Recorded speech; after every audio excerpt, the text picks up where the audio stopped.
The A7 III came out about 6 months ago, and I managed to get my hands on it day one, and I've been using it solidly ever since. I want to talk to you today about what I think 6 months later. Does it still live up to the hype? Is it still worth waiting for it? Because there's a huge wait still. Yeah, let's talk about that.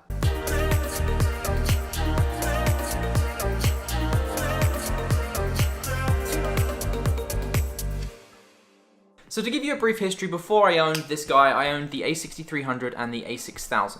I had a few APS-C lenses, the Sigma 16mm f1.4, the Sigma 30mm f1.4, as well as a couple of full-frame lenses, the Sony A7iii f4 and the Sony A7iii f4. If you haven't watched my previous video talking about this, this was my first full-frame mirrorless camera.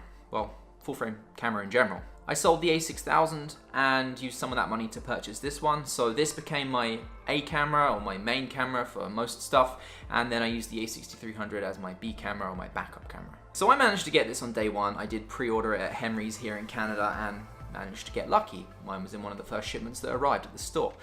That being said, we're 6 months later and there's still like a 3-month delay if you wanted to get this. So if you wanted to pick it up at Henry's or Amazon, you're looking at 2 to 3 months at least to get your hands on it. So it's still an extremely popular camera. Part of that is because it's a full-frame 4K shooting camera made by Sony, which a lot of people are moving to now, and it's a very, very low price compared to some of the other competitors. I think personally that is the biggest thing why people still want it. The price is the biggest appealing factor about this camera. So I've used this for a ton of different things, a lot in 6 months time. Commercial shoots, family films that I've just shot for myself, tons of weddings. I think I've shot probably 12 weddings on this now, that's videos. Event coverages, I've done vlogging style stuff, lots and lots of photos. Everything I'm gonna talk about is true, it's honest, it's a real person's point of view of heavily using this for 6 months and what I like, what I don't like, that kind of stuff. So let's start with the things that I like.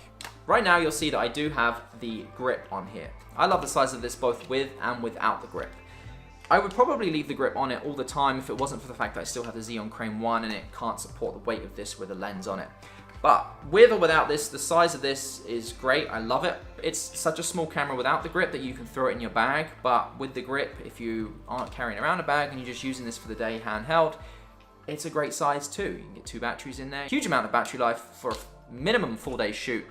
And yeah, with and without the grip, I love its size. The battery life is absolutely incredible compared to the A6300 and A6000. The new Z batteries, they are so good. I think I mentioned before, I can shoot an entire day's wedding on video of what I need, and I'm gonna be using probably about a battery and a half. I don't need to use anything more than that. Which is nuts because I used the A6000 and the A6300 before, and no exaggeration, I had 10 batteries in my bag, split between those two cameras. So if you said 5 or 6 batteries each, quite a big difference, quite a huge improvement. The Z batteries in this camera are incredible. Not a lot of people talk about this, but I do believe the color science used in the A7 III is different to that of the A6300. I use the Autumn Leaves creative style. It just adds a little bit of change to the saturation and the contrast to your image, and I really like it. All my videos are shot in it. But I use it both on the A6300 and on the A7 III, and I can tell you when I try and color match them in post, there is definitely a difference. So I do believe the A7 III has a different color science, and having used it, I much prefer it.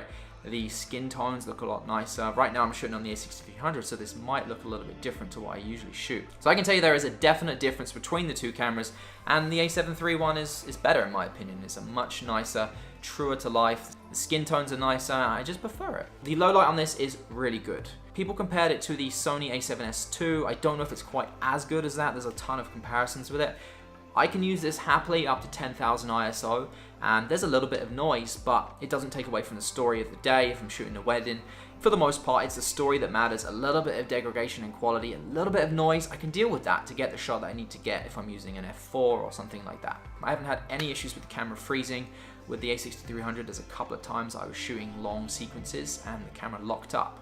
And it did save the files, but it's a little bit scary when that happens. Haven't had any issues like that with the A7 III. I shouldn't have said that, because now on my next shoot, I'm going to have issues with it. You do have the 2 card slots, so I've always shot with 2 cards, 1 on each, and I use one as the backup of the first one. So basically it copies the contents of the first card to the second card, and I always have 2 cards that have both the same thing on it. So if it did fail, you have that there. Again, a nice feature of the A7 III. But yes, no issues with freezing or anything like that. No issues with overheating. And I can tell you this in all honesty, I did a few tests and I've done real world tests with this. I was shooting non-stop for about half an hour in the middle of the Canadian blistering heat. Yes, it gets hot in Canada. It's not snowy all year round. There is not igloos here all year round. It gets very hot here in Canada in the summer, sometimes in excess of 40 degrees. And I was using this camera solidly for 30 minutes outside and no issues with overheating. There was one point where the overheating symbol came on, but I was nearing the end of that clip and it just showed me that it was getting hot, but I didn't have issues with it actually turning off. I do have mine set to the higher option for when it automatically turns off though. Don't know if that makes a difference. But yes, no real problems with overheating at all. It's held up well. And what do I mean by that? Well, I mean the body. You can't really see here, but, well, maybe you can. Have a quick look around there. If I took pictures of that right now and put it online for sale, it would look brand new, and that's a really good thing. This camera has taken some serious abuse, and by abuse I mean thrown in and out of a bag, attached to many different lenses, on or off tripods, it's been on my hip, on a strap, it's banged into stuff, it's been knocked around in my bags. I firmly believe that camera equipment is basically a tool. It should be treated like a tool. You should not baby your camera equipment. And when I mean baby, I mean there should never be a situation where you don't go and shoot a photo or do a video because you're scared that your camera is going to get damaged, hurt, wet, dirty. You should never be in that situation. If you are, then you're not treating your camera correctly. These are tools. They are designed to be used like tools. You should treat it well, but at the same time, you should never be avoiding a shot because you're scared of it getting a little scratch or something like that.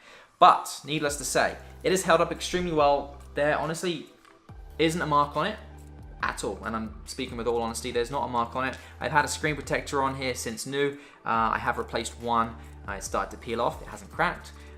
So make sure you get a screen protector. But yeah, other than that, there's not a mark on it. Still in great shape.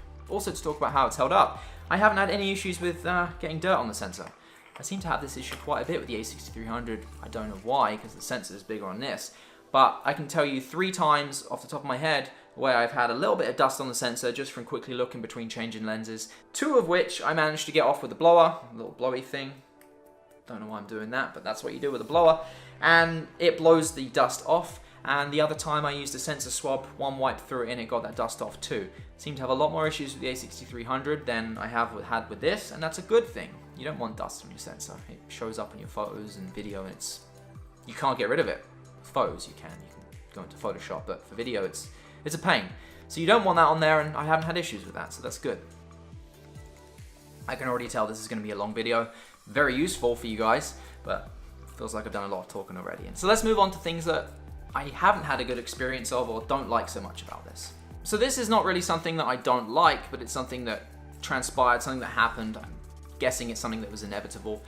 I wanted to move to all full frame glass, and if you don't know, Sony full frame glass is expensive. It's not the cheapest in the world compared to say Canon and Nikon full frame lenses. So I have now sold all of my APS-C lenses, including the kit lenses, the Sigma 16mm. Yes, I sold that amazing camera lens.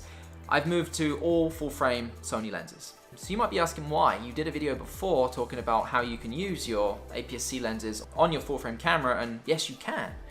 However, there's one feature that I started to use a ton and I haven't been able to stop using it, and I use it all the time. The ability to shoot in crop mode on video with no loss of quality is fantastic. It's such a useful feature. It makes every lens basically 2 focal lengths. So a prime lens, a zoom lens, a telephoto lens, whatever you're using, it now becomes double the focal length. So 55 becomes an 82, and 85 becomes a 127, I think. So using crop mode with this camera is so useful, so convenient, and I love it. And I wasn't getting that feature when I was using the APS-C lenses because it was already in crop mode. So yeah, sold all my APS-C lenses, and now I have all full frame glass. The lenses I now have are the A7iii 200 f4, the A7iii f1.8, the 1635 f4, the 55 f1.8, and yeah, that's it. I'm looking at another lens as well, but we'll keep that quiet for now. So I moved to completely full frame lenses, which was really expensive, but do I regret it? Absolutely not. Now I have everything I need for this, and I'm really happy with the setup I've got. Yeah, that APS-C mode is just too good to not have. once you start using it, you would want the same thing. It's just too good. It's too convenient, too good, and if you're using a prime that you love, you now have a little bit of extra reach, and too convenient. Too convenient. What a problem to have, eh? Alright, this is the major issue that I have with the A7 III, and I did an entire video on it. The screen. Two issues with the screen. The main one I did the video about, I'm not going to go into too much detail because I did a whole video on it that I'll put up here. I hope this is the right side. Basically, the exposure doesn't show properly sometimes. You'll be shooting something and it'll look overexposed, and then you'll get back in post and you'll be looking at the clip and you'll be wondering, why isn't my exposure right? I went by my eye, which is normally pretty good, and the screen is not accurate. I find this is in harsh sunny environments when it's like this, and I do have my screen set to the sunny weather settings, but it still doesn't show correctly. But if you go through the EVF and look, it's correct. The exposure is correct. I've done tests for both. So that is a pain in the butt. A big pain in the butt, and I don't know how to get rid of that. People have said it's because you're using the sunny settings. I've changed it to the lower settings too, and it still gave me the same problems. So whether it's an issue with my camera specifically or all of them, I don't know. There are other people that said they've had the same issue, but it's a problem for me. So I end up using the EVF way more than I did with the A6300, which I didn't have this issue with. So yeah, that's a bit of a pain for me, and it's frustrating sometimes. If you're using the Xeon Crane and it's balanced on here and you kind of look through it, you just can't do it, so it's a pain. That is the only real big issue. So of everything that I talk about today, that is the biggest problem with this camera. I'll tell you that now before you get to the end and you hear me talk about everything else. That's the only big problem. So if you can deal with that, great. Another issue with the screen, it's not really an issue, it's something that I guess I have an issue with, maybe more than other people will. The screen quality is not the greatest. I didn't have an issue with the screen, really, at all. It seemed fine, like in terms of quality, until I used one of my friend's Fuji cameras and I was like, whoa, why is this screen so good? And I was that shocked by it. Honestly, it's like going from standard definition to high definition. The difference was incredible, and it's because the number of dots that Sony uses on this screen, and by dots I mean like PPI, pixels per inch, that kind of thing. It's a lot less on this than some other camera companies use. Specifically, Canon uses high quality ones. Fuji uses high quality ones. I think this is just under 1 million. I know Canon and Fuji use 2-3 million dot ones. So it's a big difference in quality, and it's more of a personal preference, I suppose. But once you've used something else and then you come back to this, it just feels inferior. It's annoying. So I wish that Sony would put a higher quality screen on this next time. Now I do believe on the A7iii they use a higher quality screen. So they probably did it to keep the cost down, but at the same time it's nice to have a good quality screen on there. So just an annoyance, I guess. And then the other thing that I have a little bit of an issue with, or not really an issue, but again, comparing it to other cameras, the IBIS is okay, but it's not great. And you really sometimes have to still hold it really steady if you're going handheld. You can get stuff usable handheld, but it's just not fantastic compared to something like the GH5, which has phenomenal IBIS, in-body image stabilization, and I really wish this had that. But it's okay, it still works. For photos, it's really good. It definitely allows you to shoot at a slightly slower shutter speed and still get a sharp image, but for video, you can notice it sometimes, unless you shoot in 120. If you shoot in 120, then you can just smooth out everything and it looks nice and smooth. I digress. So that is my thoughts on the A7 III and my in-depth kind of 6 month later, how's it handling kind of review thing. I don't even know what this is. Just talking to you about my experiences with this, having used it for about 6 months time. So what am I thinking about doing next with this? Is it going to continue to be my A cam? Well, yes, it is for now. That being said, I am looking at retiring my A6300, and by retiring I mean putting on Kijiji.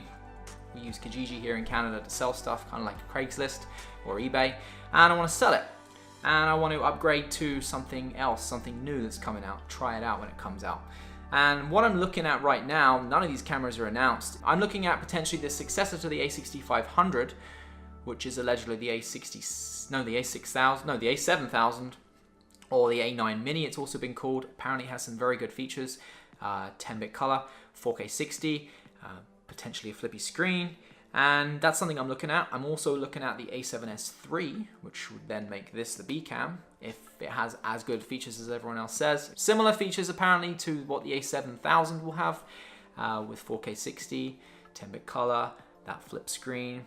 Let's just talk about that flip screen for a second. I think a common misconception is everybody thinks that we want flip screens, and by we I mean people that do YouTube videos. I think people think that we want them because we want to vlog. That is not the case. I mean, yeah, some people want it for that. I don't really vlog that much. When I do, it's a little bit here and there. Yes, it's nice to be able to expose yourself quickly. Otherwise, you have to kind of expose your hand, make sure you're in focus, test the clip. Yeah, that's good. You might do like 2 or 3 takes to get it. So that would be nice. But the other thing is when you're down low angles, you're off to the side. If you want to kind of film someone and just look here while you're in it, like, there's so many different situations. Like right now I'm using a monitor. You can't see, but I'm using a monitor. It would be nice to sometimes just quickly set up the camera, be able to film a segment and know you're in frame, know you're exposed properly. And a flip screen is so useful for that. For people that make videos, it's a useful feature, and I think camera companies should just put it in there as standard. It's just a feature people will use. If Sony can put in that feature with 4K 60, with their amazing autofocus, 10-bit color, and a flip screen, I can tell you right now, that camera will sell better than any other camera next year, and it's probably not going to come till next year. But I can tell you that right now, with 100% certainty, so I just don't know why they don't do it. Anyway, I got off on a bit of a tangent there. So yeah, that's what I'm looking at. I'm also looking at a GH5. Why not try it out? It's a very, very well-reviewed camera, but then it's a little bit older, so I know Panasonic has some newer full-frame cameras coming next year, so those are also an option, but no one's been able to test them out yet. It's just spec sheets with a fake body, I think people have seen.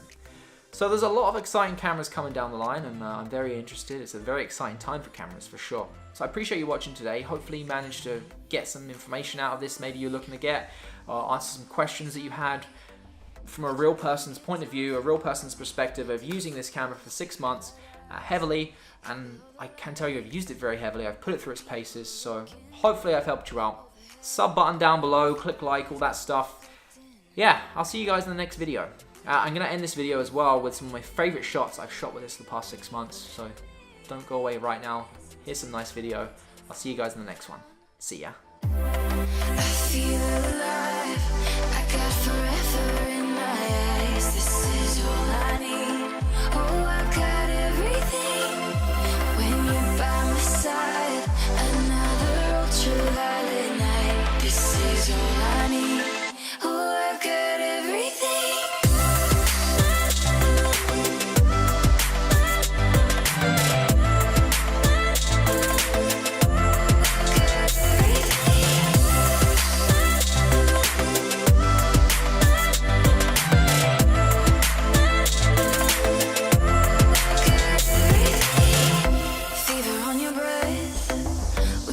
Past all the stops, run away, we're looking.